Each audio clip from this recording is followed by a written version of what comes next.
You've got an $8 trillion projected debt over the next 10 years, and you've got trillions more in projected deficits when you start looking, counting entitlements. Everybody's been looking at Ken Conrad's charts here for the last several years about it. And so at that very moment, suddenly the headlines that people are seeing is bank bailout, recovery package, and it all kind of merges together into just this blob of spending, and people aren't seeing how's this benefiting me. It just looks like Washington business as usual, and all that suspicion gets amplified. So it's completely understandable. I think the way that we regain trust is to pursue good policies, but not be afraid also to explain these policies, and to be honest with the American people that we're not going to dig ourselves out of this hole overnight. So a couple things I've done. I have encouraged that we go back to pay-go, pay-as-you-go. People understand that concept. You pay as you go. I congratulate the Senate on voting for it. I expect the House to get it done. I want to sign that. Not a single Republican. The second thing you already mentioned is this non-defense discretionary freeze. One thing I want to mention, though, it's not as if we're not going after defense as well. It's just it would be irresponsible when we have two wars for me to impose that same kind of limitation, tie my hands, not knowing what contingencies may be needed.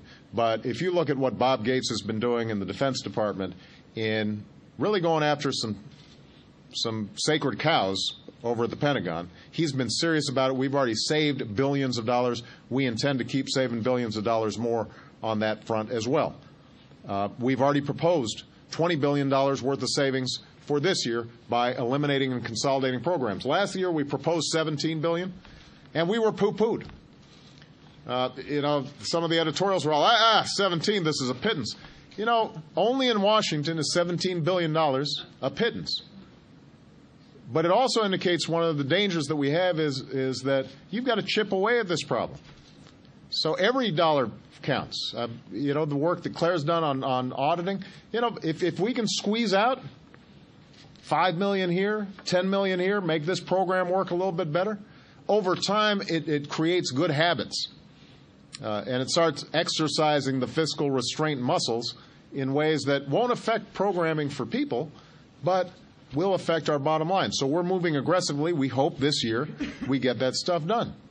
But what we also have to understand is that if I take all the steps that I've put forward and Congress follows my lead on the non-defense discretionary spending, we're prudent in terms of defense spending, and we do all the things that we've talked about, we've still got this structural deficit that we've inherited. Essentially, what my proposal does is to pay for the Recovery Act and the other extraordinary steps we had to take for last year, so that I will have covered what happened on my watch. That's important to understand. Whatever spending that I had to take that was extraordinary, that you took with me, including the Recovery Act, if we follow my budget outline, we will have taken care of, paid for what happened on our watch. But what we will not have solved is that huge structural deficit that existed the day I walked in. And we've got to be able to tell the truth to the American people that that is hard to solve. And the reason it's hard to solve is most of it is coming from entitlements that people like. And it has to do with the fact that there's this huge gap between the amount of money being paid out and the amount of money coming in. And everybody understands this here, but I think that there's a misperception in the public. If you ask your average constituent, where does federal dollars go, they'll tell you foreign aid. And you say, well, foreign aid accounts for 1% of our budget. And then they'll say, well, earmarks. Look, I think we have to discipline ourselves on earmarks just because symbolically I think it makes people feel like we're not showing the same kind of discipline that they are. Even for worthy projects, you still got to make choices. So they're absolutely right about that. But earmarks account for about 1% of the budget. All right, so even if we eliminated all foreign aid and all earmarks, it doesn't solve our problem. And as far as the arguments that our colleagues on the other side of the aisle are making, I think it's important to explain to people that in order for us to balance the budget while exempting entitlements, no new revenues, you'd have to cut non-discretionary defense spending by 60%. Cut it by 60%. That's everything. Student loans, NASA, veterans programs, you name it, we'd have to cut by 60%, 6-0. That's just not going to happen.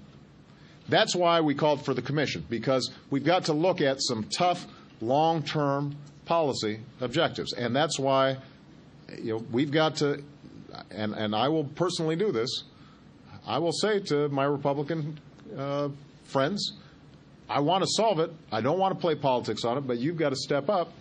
You've got to fill these slots with this commission that we're going to set up, put these people in a room, and actually solve some of these problems. And I hope they do. And maybe I'm naive.